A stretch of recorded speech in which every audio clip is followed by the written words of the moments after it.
LNC bank के Gurgaon branch का blueprint है। ये बैंक एक दूसरे बैंक के साथ मर्ज हो चुका है और अब इसका ऑडिट चल रहा है और यही वक्त है जब हम अपना हाथ मार सकते हैं।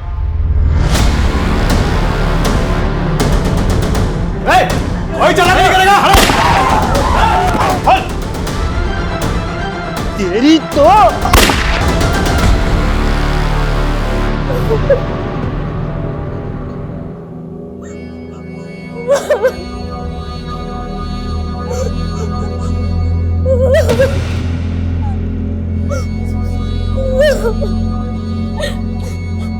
बंद करियो मातम।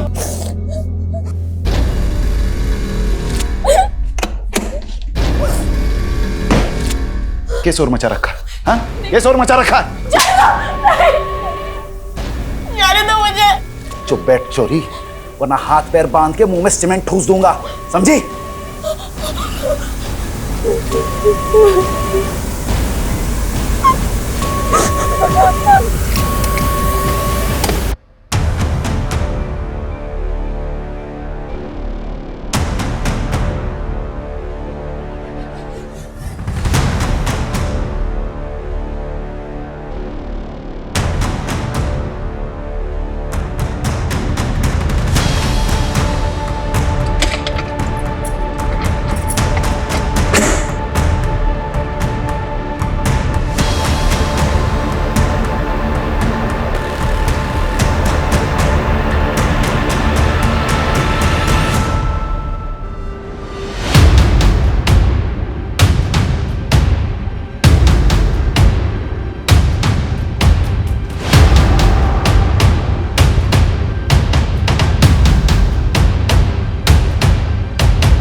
जा रही थी तू?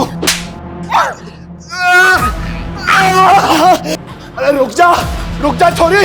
जितेंद्र भाई साहब, अरे चले हुआ, अरे देख क्या रहा है, मुंह जा। वो छोरी भाग गई, पकड़ ले उसे। जा जल्दी।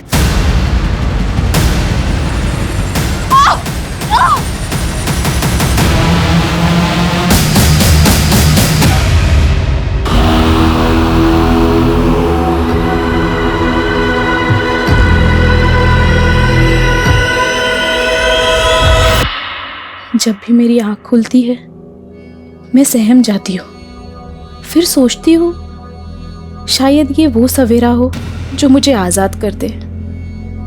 एक कैद वो थी जिससे मैं 2 दिन पहले भागी थी, लेकिन ये कैद यहाँ ना कोई ताला था ना पहरा, लेकिन फिर भी मैं भाग नहीं सकती थी, मजबूर थी मैं।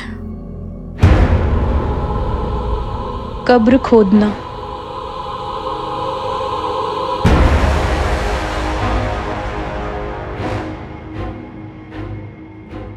अपने पैरों पे कुल्हाड़ी मार के खुद अपनी कब्र खोदने की कहावत तो सबने सुनी होगी, लेकिन न जाने क्यों मेरा सबकॉन्शियस माइंड बार बार कह रहा था, अपने अंदर के जानवर से लड़ते लड़ते मैं खुद अपनी ही कब्र खोदने लगी।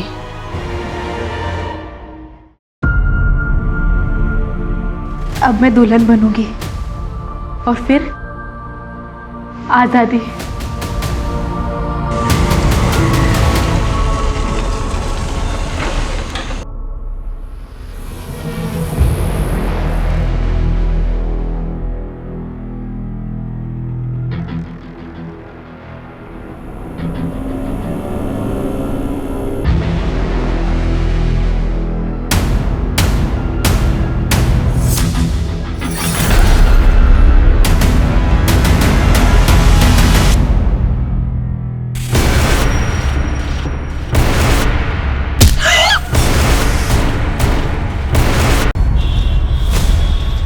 एलएनसी बैंक, जिसका एनपीए बढ़ने के बाद कई तरह के प्रतिबंध लगा दिए गए हैं, जिसकी गाज गिरी बैंक अकाउंट होल्डर्स पे, जो एक दिन में केवल 5,000 रुपये ही बैंक से निकाल सकते हैं, और इन्हें राहत तब मिलेगी जब कोई बड़ा बैंक इसके साथ मर्ज होगा।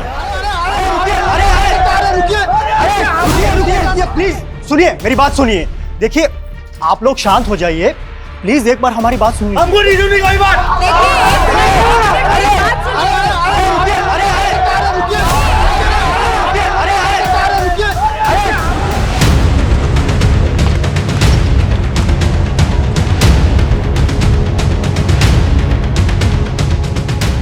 जैन सर। सर गांव वालों ने बताया कि रात को यहाँ बहुत सारे कुत्ते भौंक रहे थे। हमने खुदाई की तो ये बॉडी मिली। इसकी पहचान पता चली? कौन है ये लड़की?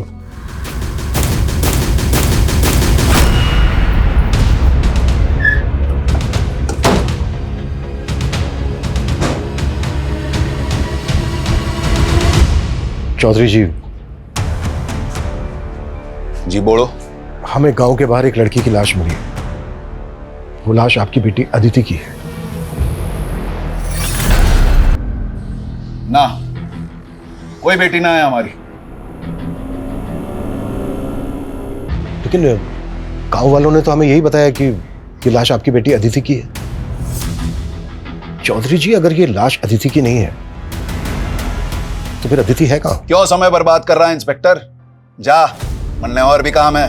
हम भी अपना काम ही कर रहे हैं चौधरी जी। अब मुखिया है इस गांव के। गांव के बाहर एक लड़की की लाश मिलती है और आपको कोई फर्क नहीं पड़ता। चौधरी जी, कहीं ऐसा तो नहीं है कि आपने ही मार के गाड़ दिया है अदिति को? ए इंस्पेक्टर, मारे पे आरोप लगाएगा?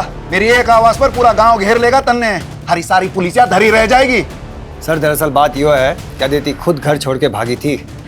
कहाँ भागी थी? नौकरी करनी थी उसे, लेकिन हमारे खानदान में छोड़िया काम धंधा ना करा करती। अदिति भागी तो भाई साहब ने संबंध तोड़ लिया उससे। संबंध तोड़ दिया या फिर ऊपर पहुंचा दिया? ज्यादा फैले ना इंस्पेक्टर। कोई सबूत है तो ले आ। तुम लोग जाओ, थाली चाय पानी का इंतजाम हो जाएगा। इंतजाम तो मैं करूंगा तुम लोगों का, वो भी बहुत जल्दी।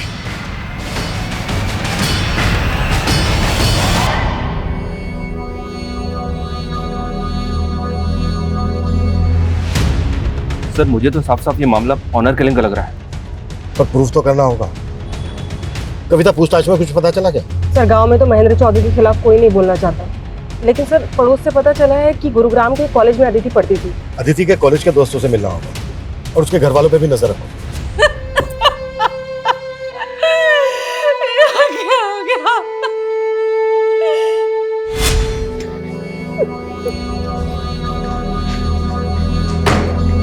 छोरी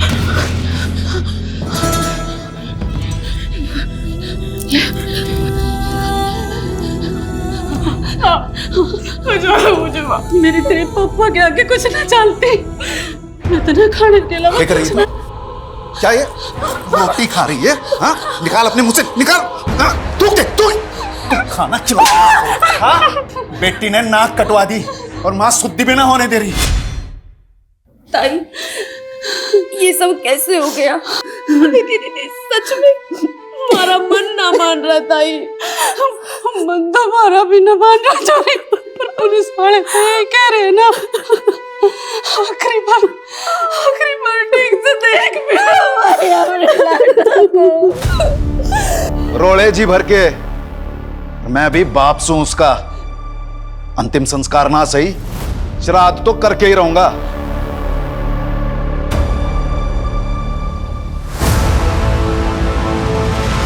ये एलएनसी बैंक के गुड़गांव ब्रांच का ब्लूप्रिंट है। ये बैंक एक दूसरे बैंक के साथ मर्ज हो चुका है और अब इसका ऑडिट चल रहा है। और यही वक्त है जब हम अपना हाथ मार सकते हैं। प्लान क्या है?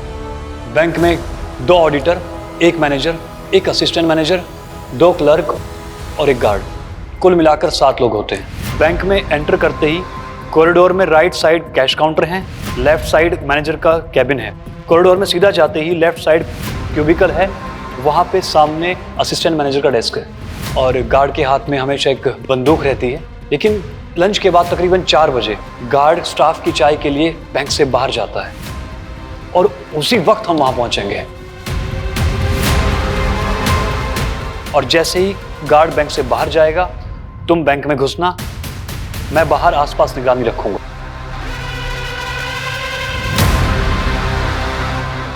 और तुम्हारे कपड़ों पे एक कैमरा लगा होगा ताकि मुझे पता चलता रहे बैंक में क्या चल रहा है।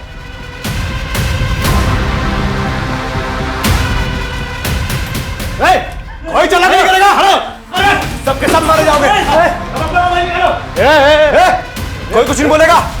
निकाल मोबाइल, क्या तेरा मोबाइल निकाल। मोबाइल निकाल इधर। ये क्या है? कौन हो तुम लोग? दाग दूंगा। फोन कर। कोई कुछ नहीं बोलेगा। आखिर तुम लोग चाहते क्या हो?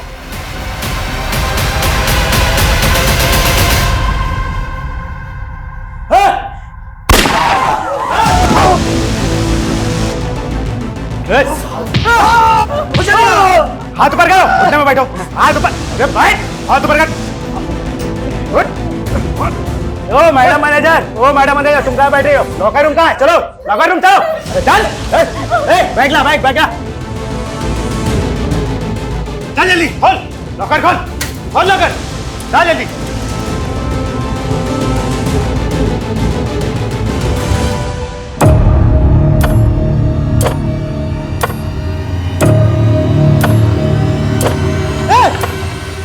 तेरी तो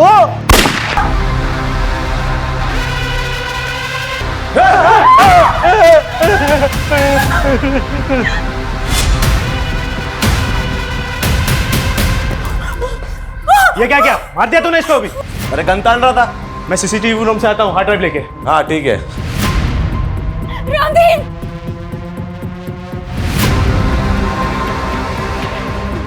चल, हार्ड ड्राइव मिल गई।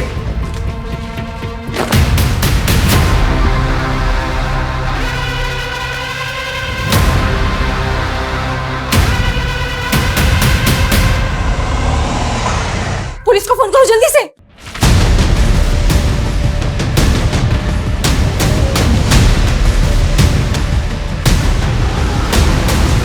निशा, हमें पता चला कि तुम अदिति की बेस्ट फ्रेंड थी।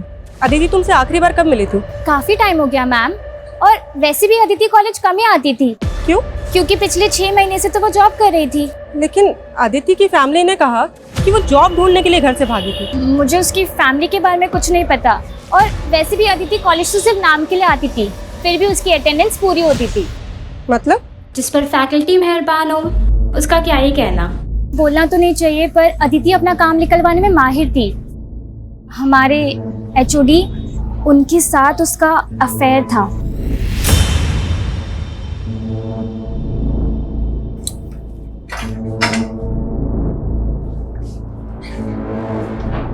प्रोफेसर अकील। हाँ जी सर, बैठिए ना। अदिति चौधरी स्टूडेंट है ना आपकी? हाँ जी। मर्डर हो गया उसका, ये तो पता ही होगा आपको। नहीं जी, मुझे कुछ भी नहीं मालूम है। लेकिन कॉलेज के स्टूडेंट्स का तो कहना है कि उसके साथ आपका अफेयर चल रहा था। देखिए, कोई गलतफहमी होगी आपको। लगता है कोई जेलस स्टूडेंट्स ने आपके कान भर दिए। हमारे कान छोड़ और अपने कान खोल के सुन। अगर हमें बाद में पता चला ना कि कुछ भी छुपाया हमसे या झूठ बोला तो। ऐसा कुछ भी नहीं है सर जी, वो सिर्फ मेरी एक अच्छी स्टूडेंट थी। हाँ, एक फेवर मांगा था उसने मुझसे। सर, मेरी फैमिली मेरे एजुकेशन का खर्चा नहीं उठाना चाहती। अगर उनका बस चले तो वो मेरा कॉलेज भी छुड़वा दे।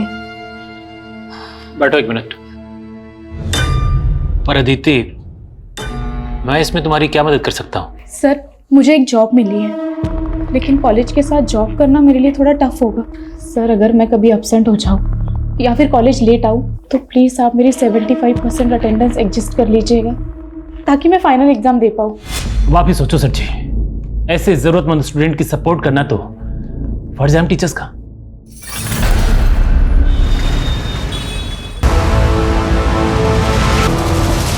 सर, वो लॉकर रूम से कस्टमर्स की सारी ज्वेलरी और कैश रूम से सारा कैश लेकर भागे हैं। कितने लोग थे वो? सर, बैंक के अंदर 2 आदमी आए थे, फिर मैंने देखा कि बाहर एक टेम्पो भी खड़ा था जिसमें वो बैठकर भागे। सर, वो जाने से पहले CCTV का DRS भी लेकर गए हैं। दिखते कैसे थे? सर, उन्होंने तो अपना चेहरा पेंट से रंगा हुआ था।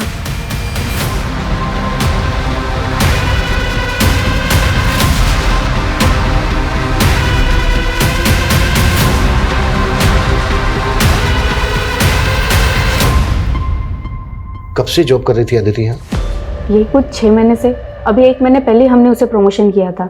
26 तारीख को हमें अदिति की लाश उसके गांव के बाहर मिली। वो ऑफिस में आखिरी बार कब आई थी? आई थिंक 16 तारीख को। अभी तो तुम्हारा प्रमोशन हुआ है, तुम्हें तो काम पे फोकस करना चाहिए, और तुम हो कि छुट्टी मांग रही हो। मैम, वो 21 तारीख को मेरी शादी है। शादी? कांग्रेट्स। आर यू श्योर 21 तारीख को शादी थी अदिति की? जी सर, उसने तो यही बताया था। किससे शादी की थी अदिति ने? वो तो हमें नहीं पता। क्यों? I mean, उसने अपनी शादी में इनवाइट तो किया होगा ना आप लोगों को? नहीं सर, इसलिए तो हम भी हैरान थे कि उसने ऑफिस में किसी को इनवाइट नहीं किया था।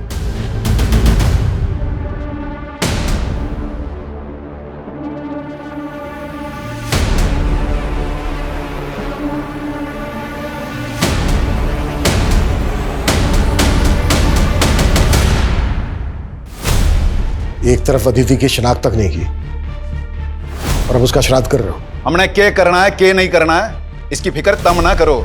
जितना पूछ रहा हूं सिर्फ उतना जवाब देना। 21 तारीख को शादी थी अदिति की। अदिति की शादी किसने कही?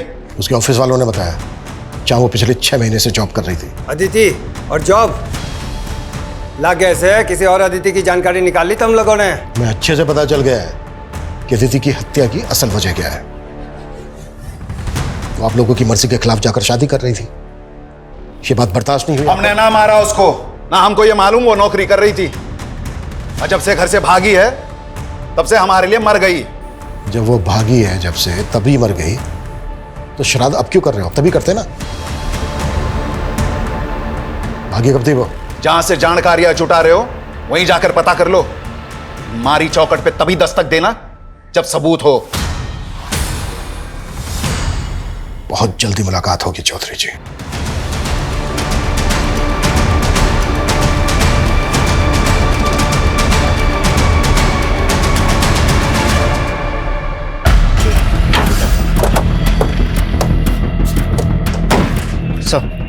सर सुबह पेट्रोलिंग टीम की इसके ऊपर नजर पर इसी गाड़ी का इस्तेमाल हुआ था रॉबरी में।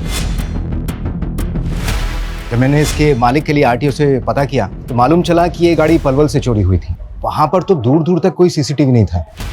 वो क्रिमिनल बैंक के सीसीटीवी के हार्ड डिस्क को भी चुरा कर ले गए। बैंक के एम्प्लॉयज का कहना है कि वो लोग अपना चेहरा रंग कर आए थे। वो लोग जिस भेस में आए थे उन्हें वैसे भी कोई पहचान नहीं सकता था, फिर भी सीसीटीवी के हार्ड डिस्क को चुरा कर ले गए। उसमें तो पिछले 7 दिनों की फुटेज थी।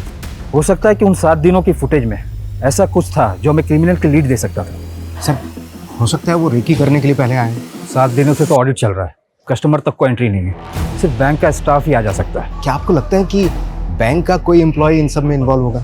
ये पूरे बैंक स्टाफ की डिटेल निकालो और पता करो कि कोई ऐसा गैंग है जो चेहरे पर रंग लगाकर लूट का काम करता है, या फिर ये क्रिमिनल्स की कोई प्लान मॉडस ऑपरेंडी थी। Okay sir. सर जिस तरह से अदिति का बाप महेंद्र और चाचा जितेंद्र हमसे बेखौफ होकर बातें कर रहे थे, ऐसा लग रहा है कि उन्होंने पक्की प्लानिंग करके रखी। ऑनर किलिंग में crime mostly out of range होता है, पर जिस तरह से अदिति ने अपने ऑफिस में छुट्टी मांगी उससे तो यही लग रहा है कि उसकी शादी पहले से प्लान थी। और दूसरी तरफ उसके घर वालों को ये तक नहीं मालूम कि अदिति जॉब कर रही थी। सर ये भी पता नहीं चल रहा है कि वो शादी किससे करने वाली थी। कहीं वो उसके कॉलेज का टीचर अकील तो नहीं, जिससे अदिति का अफेयर का पता चला था? ये भी तो हो सकता है कि उसके ऑफिस वाले झूठ बोल रहे हो। उसके ऑफिस स्टाफ की डिटेल निकालो और अकील की भी। सर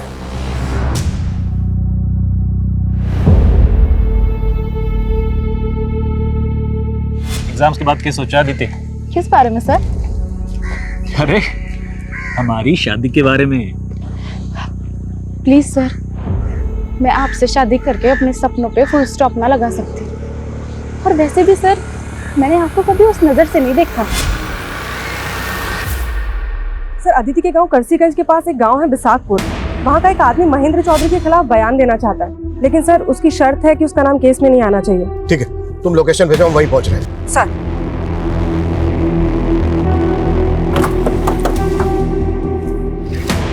सलाम साहब उन चौधरी लोगों की गांव के लोगों के साथ बिल्कुल नहीं बनती। अभी कुछ दिन पहले ही गांव के एक परिवार के साथ उन्होंने काफी मारपीट की। झगड़े की वजह क्या थी? मालूम नहीं साहब, लेकिन अब उनके घर पे ताला लगा है। ये दोनों बाप बेटा हैं कौन? अरविंद और उसका बेटा विनीत साहब। इसके अलावा मैं कुछ नहीं जानता साहब। ठीक सर मैंने गांव में पता किया, अरविंद और विनीत कहाँ हैं किसी को भी नहीं पता है। सर इन दोनों गांव की कम्युनिटी के लोगों का आपस में 36 का आंकड़ा है। ऐसे झगड़े अक्सर होते रहते हैं। क्या अदिति के मर्डर का इस बात से कुछ लेना देना हो सकता है? सुनिए भाई, मैंने सुना है गांव के बाहर जो छोरी की लाश मिली थी उसने इस शवगृह में रखा है। भाई एक बार मैंने वो लाश देखनी है।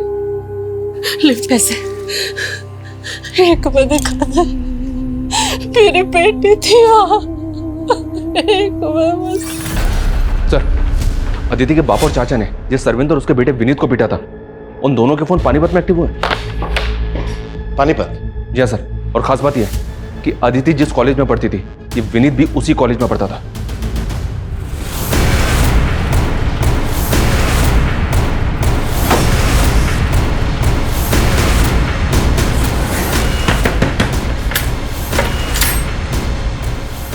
पापा क्या हुआ विनीत?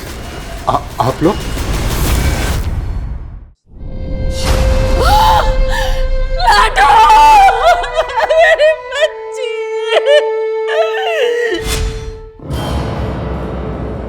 अदिति, ले इसे। यू क्या कर रही है? ये कंप्यूटर किसका है? हाँ? थारे धोरे तो ना था? ताई, ये अदिति दीदी की दोस्त का लैपटॉप है। हाँ हाँ माँ, वो हमारी कॉलेज की दोस्त का है। देख अदिति, मारे तो झूठ मत बोल। और ये सब क्या है? यो कैसी पढ़ाई हो रही तेरे कॉलेज में? ना करके रही है तू? माँ, एक नौकरी देखी है मैंने। नौकरी? ना क्या कह रही है तू? हैं? थारे पापा को इतनी मिन्नत करके थारा कॉलेज चालू कराया था और तू भी ये नौकरी? तो क्या उनके डर से सांस लेना छोड़ दे? वो तो किसी जमींदार के लड़के को मेरा हाथ थमा देंगे, उसके बाद कूटे से बांध के रखेंगे पूरी जिंदगी। फिर आपकी तरह किलसती रहूंगी मैं। पर लाडो, माँ, वो हमारा भाग्य नहीं लिख सकते। मैं अपने पैरों पे खड़े होके अपना, रानी का और आपका भाग्य लिखूंगी।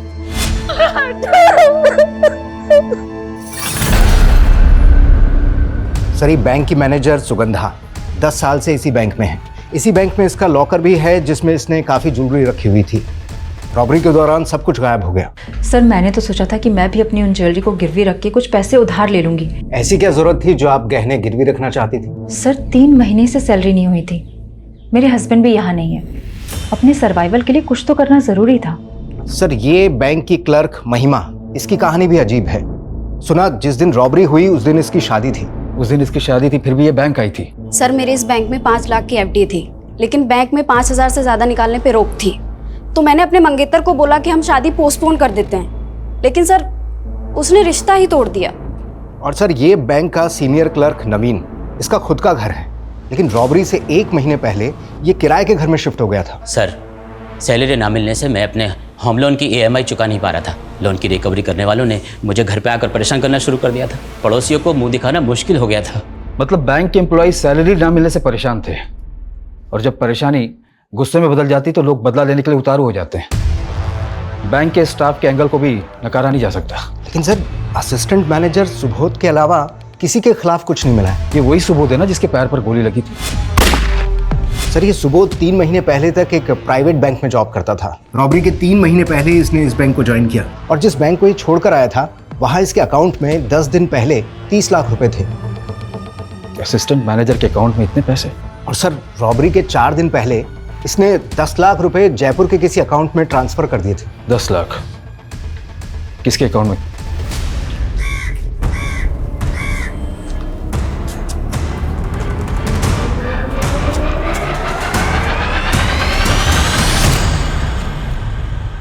रानी, तब क्या सोचा तूने? सोच लिया राकेश, तू भूल जा मन है, वरना जो अदिति दीदी के साथ हुआ वो। विनीत कायर था, लेकिन मैं ना हूं। आज बिनिया ने दूंगा तेरे पे। ब्याह कर ले मेरे से। तेरी इतनी हिम्मत, मारी छोरी ने हाथ लगा रहा तू। बाबू, नहीं बाबू, तेरी इतनी हिम्मत है। बाबू छोड़ दे। मारी छोरी रहा, रुक जा तू।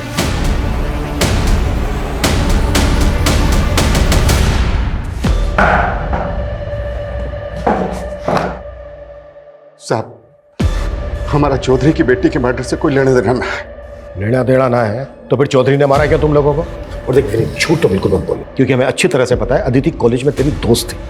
सब दोस्त थे नहीं, बीवी थी वो मेरी। बीवी?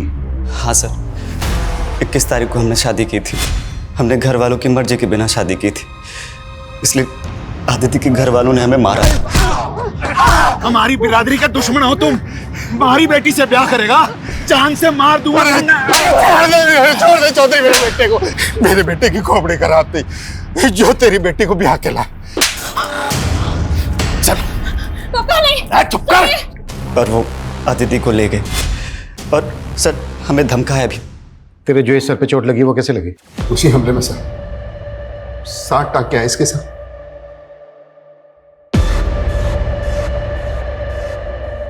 मैंने अपनी पुश्तैनी ज़मीन बेची थी, वो 30 लाख उसकी पेमेंट आई थी।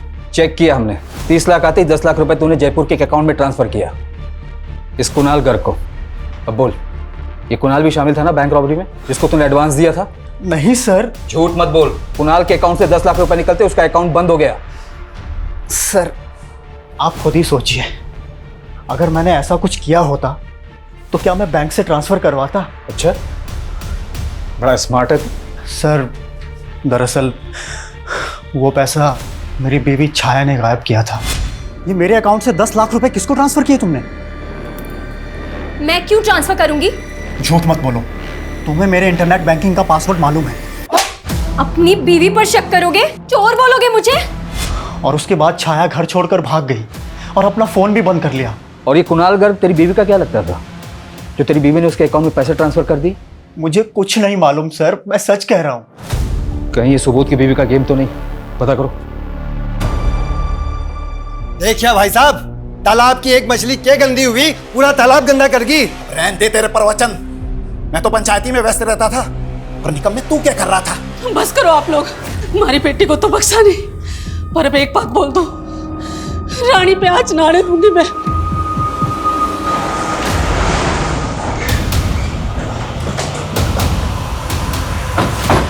कोई काम नहीं है क्या? मुंह उठा के आ गए। मुंह बंद कर अपना।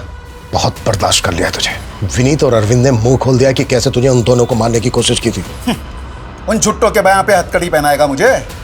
बहुत जल्दी तेरी ये इच्छा भी पूरी कर दूंगा। सुन, 21 तारीख को अदिति को मैं यहाँ लाया और 23 को वो भाग गई। मैंने तो अपनी बेटी को ना मारा, लेकिन तूने उस बाप बेटे को ढूंढ के बहुत अच्छा किया।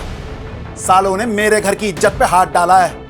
तू अब थाने की सिक्योरिटी बढ़ा ले या जो चाहे कर ले, थाने में घुस के मारूंगा उन दोनों को। उसके बाद पहना लियो मैंने हथकड़ी। सर सुबोध की बीवी के सीडीआर में भी इस कुणाल गर्ग का नंबर मिला है। पिछले 2 महीने से दोनों टच में थे, लेकिन ना कुणाल का पता चल रहा है और ना ही छाया का। मैंने दोनों के फोन सर्वेलांस पे डाल दिए। उस सिक्योरिटी गार्ड के बैकग्राउंड के बारे में कुछ पता नहीं चल रहा है, लेकिन बैंक के हेड ऑफिस से एक अपडेट आया है। उनका कहना है कि सीसीटीवी की भले ही चोरी हुई थी, लेकिन ये बैंक एक दूसरे बैंक के साथ मर्ज हुआ था, जिसकी सिक्योरिटी सिस्टम ऑटोमेटिकली अपग्रेड होगी। हो सकता है कि सीसीटीवी फुटेज का बैकअप उस बैंक के सर्वर पे हो और हमें वहाँ के फुटेज से आइडिया मिले कि उस बैंक में कौन लोग चेहरे पर रंग लगा कर घुसे थे।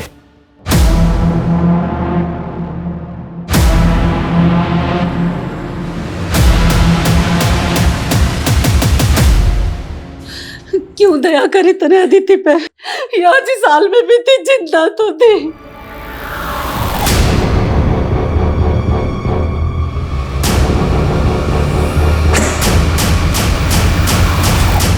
मैंने तो सोचा था अदिति दीदी आजाद हो जाएगी तो मैं भी आजाद हो जाऊंगी। अरे तुम मन न बताती, मैं निकालती उसमें इसमें रखते हैं। सर, अदिति की पोस्टमार्टम रिपोर्ट के हिसाब से उसकी मौत 25 तारीख की रात को हुई थी सर। ब्लंट फोर्स ट्रॉमा, यानी कि उसके सर पे किसी भारी चीज से वार किया गया था। रेप के sign? No sir, but Aditi sexually active थी और शॉकिंग बात यह है कि उसका एबॉर्शन भी हो चुका है। अबॉर्शन? जी हाँ सर। और हैरानी की बात यह है कि अदिति ने अपने ऑफिस में यह कह के छुट्टी ली थी कि किस तारीख को उसकी शादी है, जबकि उसके पेरेंट्स इस शादी के खिलाफ थे। और विनीत के मुताबिक शादी के बाद 21 तारीख को ही उसके पेरेंट्स उसको अपने घर ले गए थे और उसके पेरेंट्स के मुताबिक 2 दिन तक अदिति उनके घर थी और 23 की रात को भाग गई और 25 की रात को अदिति का मर्डर हो जाता है। तो सवाल यह उठता है कि 23 से 25 की रात तक अदिति कहां थी? सर सबसे अटपटी बात यह है कि अगर वो 23 तारीख को घर से भागेगी तो भागने के बाद दुल्हन के कपड़े क्यों पहनेगी, जबकि उसकी शादी तो हो चुकी है। सर, ये अदिति विनीत की बीवी थी, तो घर से भाग के कहां जाती? विनीत के पास ही जाते। ये विनीत ही झूठ बोल रहा है। सर मैं क्यों मारूंगा अपनी बीवी को? 21 तारीख को तूने शादी की, 22 तारीख को तू अपने बाप के साथ पानीपत भाग गया। तू तो अपने बाप के साथ पानीपत भाग गया था ना? फिर 25 तारीख को तेरे फोन की लोकेशन गांव में कैसे थी मैं बताऊं? क्योंकि 25 तारीख की रात को तू आया और आने के बाद तूने अदिति का मर्डर किया। नहीं सर, पहले मैं पानीपत में ही था, उसके बाद अदिति की कजिन के दोस्त का 24 तारीख को मुझे फोन आया था। हेलो विनीत, अदिति घर से भाग चुकी है। गांव के बाहर वाले खंड में तुम्हारा वेट कर रही है। फिर 25 तारीख को समय वहां पहुंचा था और उसके अगले दिन पता चला कि वहां आदित्य की लाश मिली है। सर ये चोट उसी वार का है। वो तो पापा ने धमका के आपको झूठ बोला था ताकि आप मुझ पे शक ना करें। एक के बाद दूसरा छोटा सच बोल, क्यों मारा आदित्य को? सर मैंने नहीं मारा, मैं तो आदित्य से बचपन से प्यार करता था। बचपन से? फिर तो आदित्य को प्रेग्नेंट भी तो नहीं किया होगा?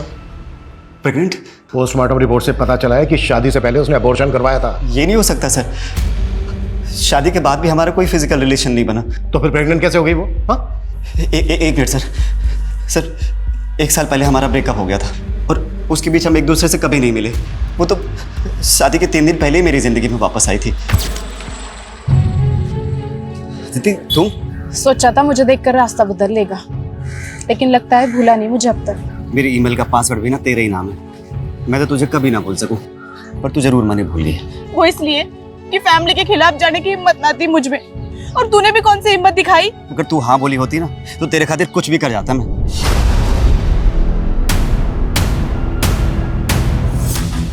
अगर अब हाँ बोल दूं तो? सच्ची? शादी करेगा मुझसे? मैं खुद ही हैरान था कि मुझे 18 तारीख को मिली और बोले 21 तारीख को शादी कर लो। एक मिनट, उसने ऑफिस में 16 तारीख को ये कहकर छुट्टी ली थी कि 21 तारीख को उसकी शादी है, उसे छुट्टी चाहिए। पर उसने मुझे 18 तारीख को शादी का प्रपोजल दिया था। तो यही तो मैं तेरे से पूछ रहा हूँ कि 16 तारीख को तेरे मिलने से पहले उसने कैसे डिसाइड कर लिया कि 21 तारीख को तेरे साथ शादी करेगी? सर मैं सच कह रहा हूँ, मुझे खुद यकीन नहीं हो रहा कि आदित्य मेरे साथ ऐसे कैसे कर सकती है।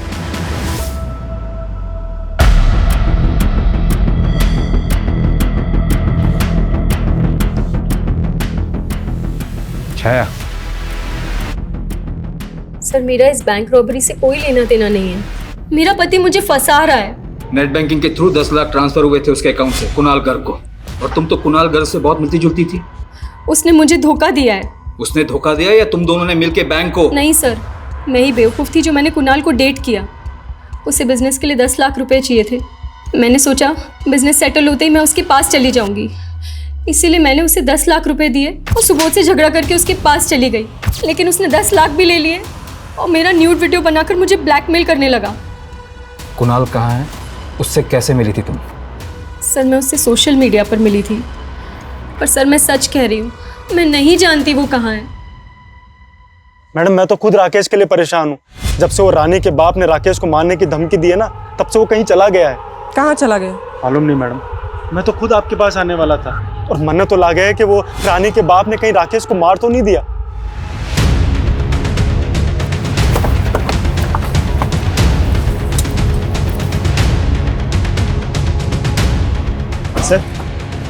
सर मारे को राकेश ने फोन करके यहीं पे बुलाया था और मारे पे यहीं पे हमला हुआ था। राकेश ने विनीत को फोन किया था 24 तारीख को, और 23 तारीख की रात को अदिति अपने घर से भागी थी। तो क्या 23 तारीख से लेकर 25 तारीख तक अदिति यहीं होगी? अदिति की लाश हमें यहाँ गाड़ी मिली थी। हमने पूरा एरिया स्कैन किया था। हमें ना तो कोई ऐसा क्लू मिला और ना ही ऐसा कोई विटनेस मिला जिससे पता लगे कि अदिति यहीं होगी। सर आदित्य की लाश यहाँ पे मिली थी। हाँ क्यों? क्योंकि सर जब मारे पे हमला हुआ था तो एक गड्ढा वहां पे भी खुदा हुआ था।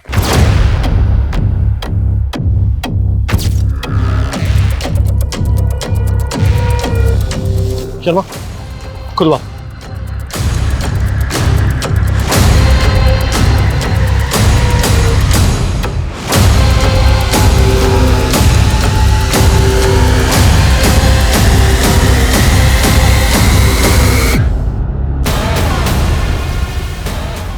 ये देखिए सर, इस पर तो ब्लड लगा है। पक्का ये मर्डर वेपन होगा। और ये एम्प्टी रैपर्स, ये तो पूरी गृहस्थी जोड़ी हुई थी इन्होंने। ये डायरी और ये मोबाइल।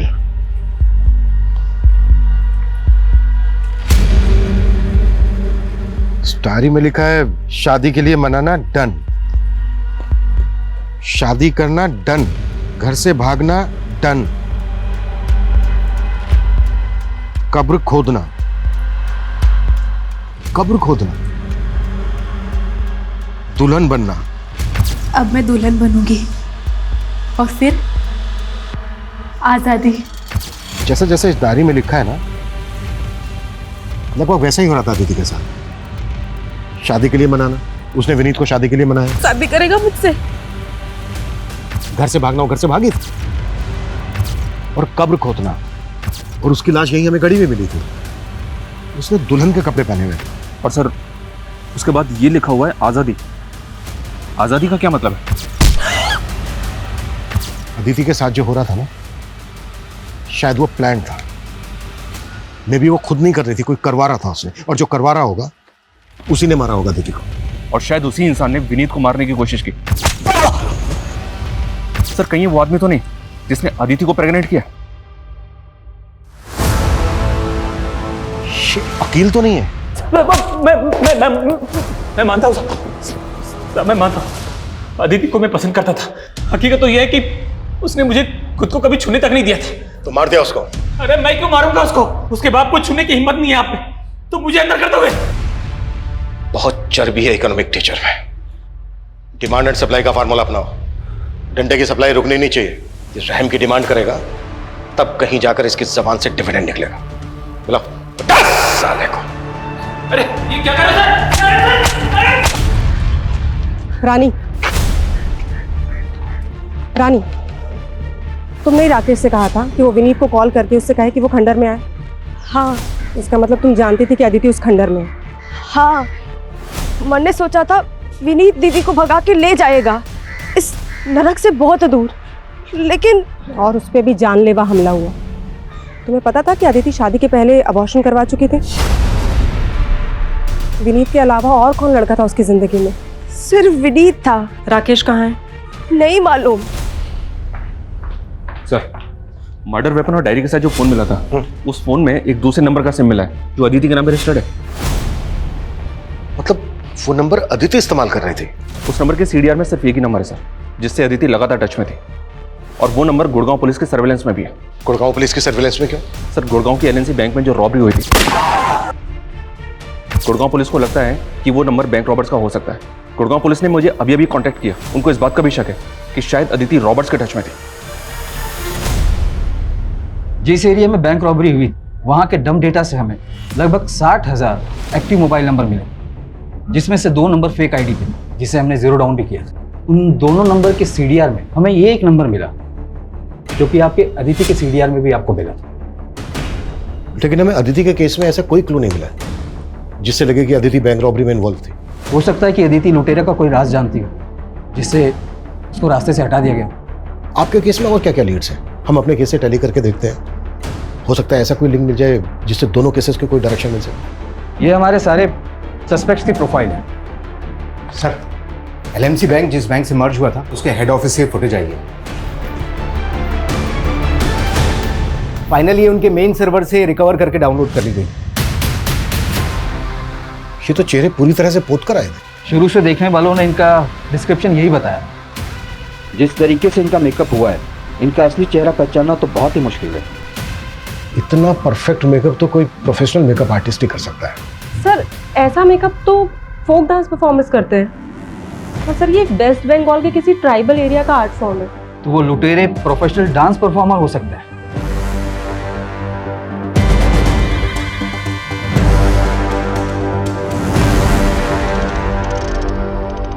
मुझे लगता है अदिति के मर्डर की कहानी उसकी डायरी में लिखे शब्दों में ही छिपी है। विनीत को शादी के लिए मनाना, शादी करना, घर से भागना, ये तीनों पॉइंटर्स विनीत से कनेक्टेड है। विनीत अदिति की लाइफ में था तो अकील का जेलसी फैक्टर बनता है। अकील को भी अपने सस्पेक्ट लिस्ट में रखते हैं। लेकिन सर, अकील तो कुछ उगल नहीं रहा है। मैं पता करती हूँ विनीत या अकील का फोक डांस से कोई कनेक्शन है क्या? सर राकेश की कोई लीड नहीं मिल रही है। उसके भाई नकुल ने तो एक ही बात की रट लगा रखी है कि रानी के बाप ने उसे मारा है। बुलाओ राकेश के भाई को। वो कल से दिल्ली में है सर। वहाँ थिएटर शोज का फेयर लगा हुआ है, इसलिए बिजी है। थिएटर शोज का फेयर करता क्या है राकेश का भाई? मेकअप आर्टिस्ट है सर। शोज में जो आर्टिस्ट होते हैं उनका मेकअप करता है।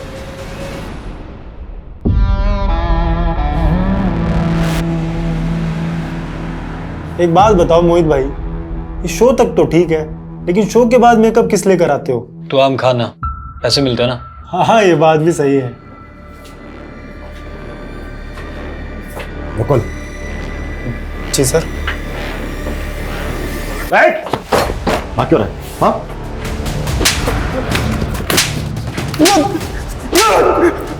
सर मैंने कुछ नहीं किया, मुझे नहीं मालूम ये लोग क्या करते हैं, मैं तो बस इन लोगों का मेकअप करता हूँ। बैंक लुटेगा? सर मैंने जो किया अपनी गर्लफ्रेंड के लिए किया सर। कौन है तेरी गर्लफ्रेंड?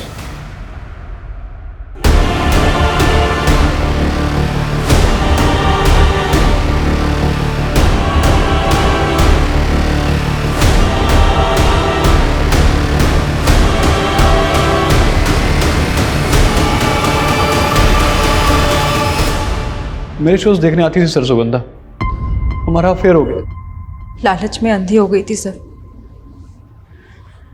लॉकर से कस्टमर की असली ज्वेलरी चुराकर उसे बेच दिया करती थी और उसी डिजाइन की नकली ज्वेलरी लॉकर में वापस रख दिया करती थी।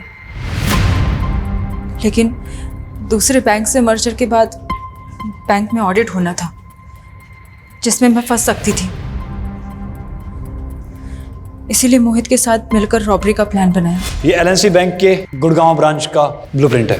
ये बैंक एक दूसरे बैंक के साथ मर्ज हो चुका है और इसका अब ऑडिट चल रहा है और यही वक्त है जब हम अपना हाथ मार सकते हैं। सर मेरा अदिति के केस से कोई लेना देना नहीं है सर। सर मैं तो जानता तक नहीं उसको सर। तेरे भाई राकेश को ढूंढ लिया है हमने और तेरी बीवी का भी बयान लिया है। इन दोनों का कहना है कि अदिति के साथ तेरा अफेयर था। अपने बाप के जुल्मों की मारी थी बेचारी। उसको लगता था कि मैं मर्द होकर भी अपनी बीवी की इतनी अच्छे से केयर कर रहा हूं, तो बस वो इसी बात की मुरीद हो गई और हमारी बातचीत धीरे धीरे कब नजदीकी में बदल गई पता ही नहीं चला। उसने मेरे लिए अपने बचपन के बॉयफ्रेंड को भी छोड़ दिया, लेकिन मैं शादीशुदा था, मैं अपनी बीवी को कैसे छोड़ देता। तुम्हारे कहने पे मैं पहले भी एक बार अबॉर्शन करवा चुकी हूँ। अगर तुम अपनी बीवी को छोड़ के मुझसे शादी नहीं करोगे ना तो मैं तुम पे रेप का चार्ज लगा दूंगी। अरे पागल होगी क्या? अरे जानती नहीं कि तेरा बाप हम दोनों की क्या हालत करेगा। तुम तो कहते थे कि मेरे बाप के ढकियानों से दुनिया से मुझे बहुत दूर ले जाओगे, जहाँ मुझे हर तरीके की आजादी होगी। देख सुन, तू बोलती है ना कि वो विनीत तुझ पे अब भी लट्टू है, तो वो तुझसे शादी भी करेगा। हाँ तो एक काम कर, उससे शादी करके भाग जा। ये क्या बोल रहे हो तुम? अरे मेरी बात तो सुन ले, तू विनीत से शादी करके भाग जा, उसके बाद तेरा बाप तुझे वहां से वापस ले आएगा, फिर तू दोबारा भाग जाना और दूसरी बार हम विनीत को दफना देंगे और हम दोनों भाग जाएंगे। फिर तेरे बाप को लगेगा कि विनीत तुझे भगा कर ले गया है, उसका मेरी तरफ ध्यान ही नहीं जाएगा। तो बस उसके बाद तू मेरी दुल्हन और ये तेरी आजाद जिंदगी। लेकिन विनीत के मरने के बाद तुम? अरे विनीत नहीं मरेगा तो तेरा बाप हम दोनों को मार डालेगा। बोल क्या चाहे तू।